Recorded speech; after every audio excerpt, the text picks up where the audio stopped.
Monk begins speaking softly, warmly. There is a chair in every home that holds more than weight. Sometimes it holds regret. Let me tell you a story. There once was a man, a busy man, like many of us. He worked tirelessly, day and night, building a future for his family. He had a young son, full of questions, full of wonder. "Papa," the boy would say, tugging at his sleeve, "can we talk?" Later, the father would reply, "Papa, will you play with me today?" "Not now. Maybe tomorrow," he'd say, eyes still on his screen. Days passed. Weeks flew by. The boy began to sit silently in the corner, waiting. And slowly he stopped asking. One evening, after a long day at work, the father walked in and saw something odd.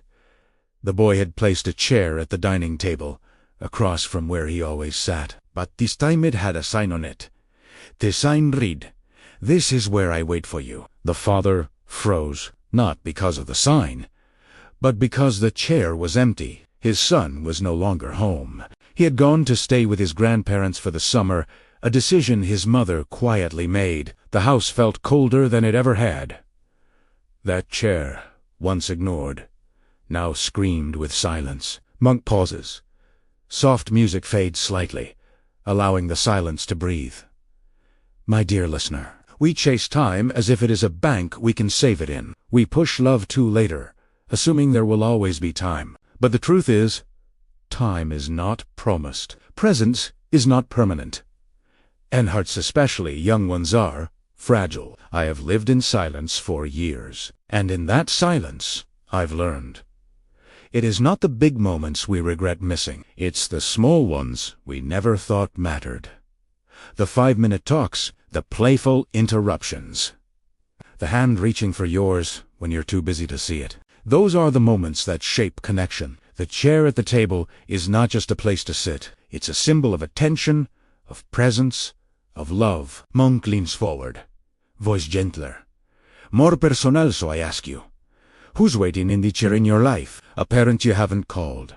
A child asking for your attention. A friend who misses your laughter. The world will never stop asking for more of you, but wisdom is learning when to say, enough.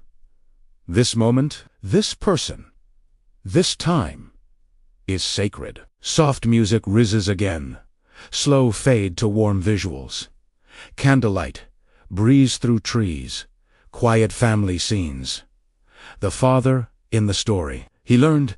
He made tea every morning and sat in the chair. Even when his son wasn't there, he waited. And one day, the boy came back. Not just to the house, but to the relationship. Healing begins when we return to presence. Monk, final words. Calm, heartfelt tone. Let us not wait for silence to teach us what love already knows. Cherish the chair. Cherish the now. I am the monk. Thank you for walking with me.